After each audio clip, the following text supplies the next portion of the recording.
Hare Krishna, Namaste. Chapter 15 is entitled as Purushottama Vidya, Purushottama Yogam. Sloka 15, Part 12. Sarvasya cāhaṁ hṛdi sanniviṣṭo mattaḥ smṛtir jñānam apohanaṁ ca vedaiś sarvair aham vedyo vedānta-kṛd veda-vid cāham. In the last few sessions, we have learnt about the first half of this sloka. As part of the sloka, we learned the pramanams, how or what are the tools by which one can derive knowledge. Pratyaksha pramanam, anumana pramanam, shabda pramanam. Krishna in the very first line of the sloka said that I am situated in everyone's heart. Now applying the pratyaksha pramana, we have not seen ourselves through our eyes where the Lord is being situated in the heart. I have not seen either in my heart or I have not seen in someone's heart where the Lord is situated. Therefore, through pratyaksha, we won't be able to see the Lord is situated in the heart. Aksha means sensory organs, not just eyes. Prati means in front of. That is, having a valid, direct experience of an object through the sense organ is known as pratyaksha. So, I have not had a direct experience of Paramatma who is situated in the heart. Then the next option to derive knowledge of that Paramatma is through anumanam, inference. Say someone is getting heart surgery done and I am present in the operation theatre watching the surgery. And when I see the heart, I infer that Paramatma is present there because I have seen Paramatma in the hearts of other living entities. Therefore, in this heart, Paramatma is present. I can't infer that also because I have not seen previously Paramatma present in other hearts. Therefore, which I have not seen or experienced before cannot be inferred now. Therefore, through anumanam, we won't be able to understand sarvasya cāhaṁ hṛdi sanniviṣṭo. So, what is the best way of knowing the Lord is situated in everyone's heart? Shabda pramanam, shabda bodham, through the sound of the scriptures. Scriptures are self-evident. It doesn't require another evidence to prove it because it is apurushayam and nityam. If anyone says they are follower of religion, a religious person, a Vaidika, then by default they must accept the Vedas as pramanam. Those who doesn't accept Vedas are not Vaidikas. They are not Astikas. They are Nastikas. Vedaiś sarvair aham vedyo. Why? Because it is only through the Vedas one can understand the Lord, not through pratyaksha pramana or anumanam. As we already saw, it is through anumanam that we understand Lord exists, and because of the existence of the Lord, the Vedas becomes pramanam. Why? Because Vedas are spoken or created by that trustworthy Lord. Therefore, Vedas are true, valid, and it is pramanam. This is as per jñānam. But as per our school of thought, which is based on Vedanta, it is not through the anumanam that we understand the existence of the God, presence of God. It is through the Vedas itself we understand the Lord. Because the Vedas are not created by anyone, not even by God. Therefore, it is through the Vedas we will know the Lord. Therefore, Vedas are the pramanam by itself, Shabda pramanam. Vedescha sarvair aham eva vedyaha.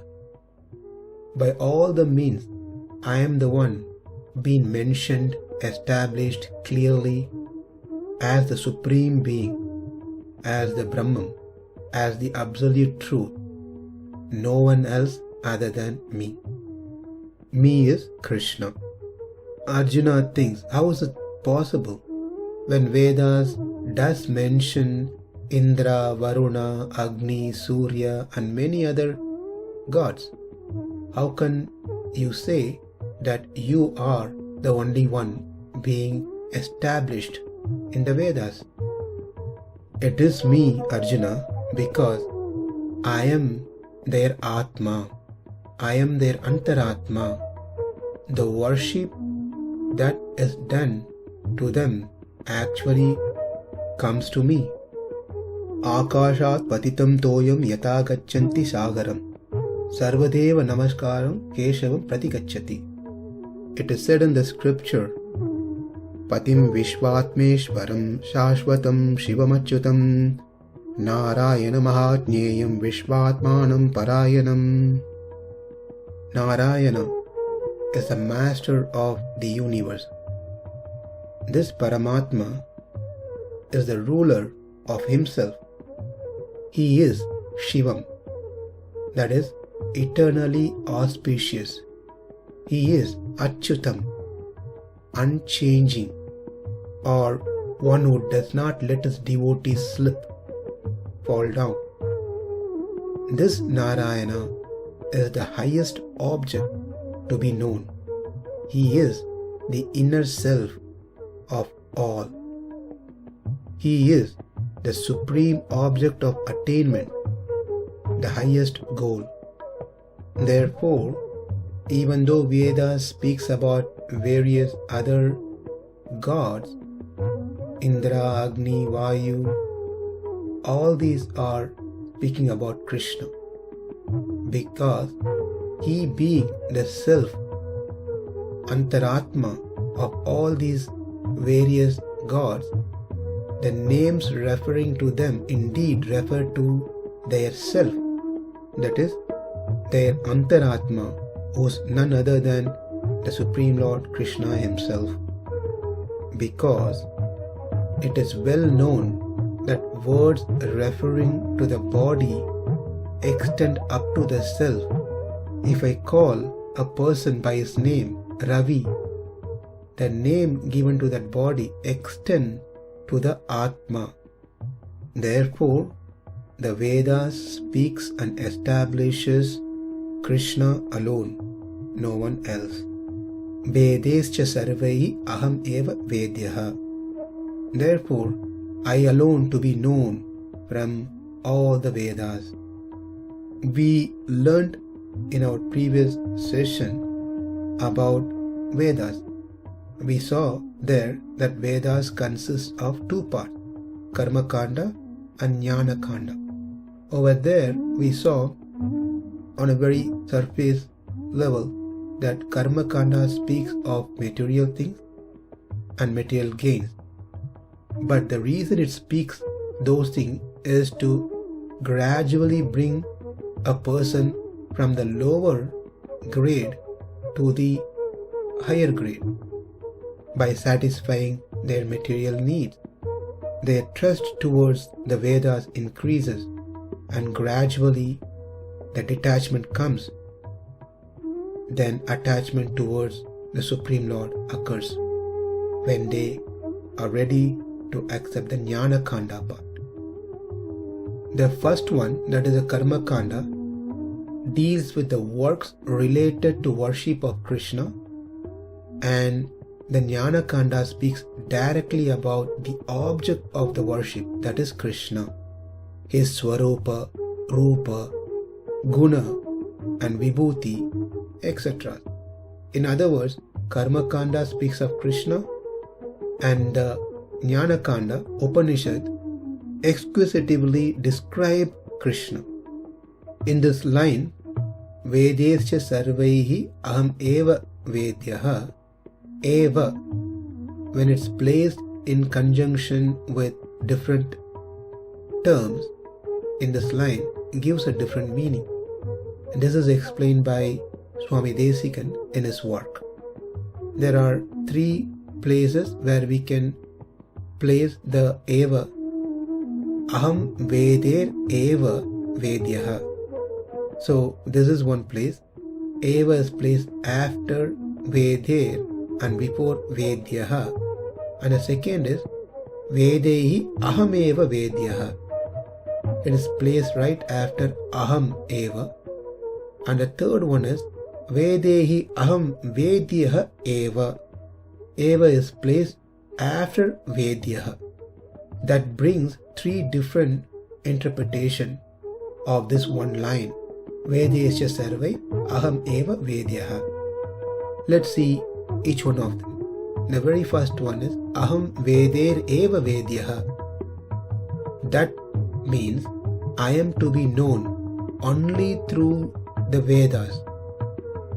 That means it implies He, the Supreme Lord, cannot be known through any other means of knowledge, such as pratyaksha or anumana.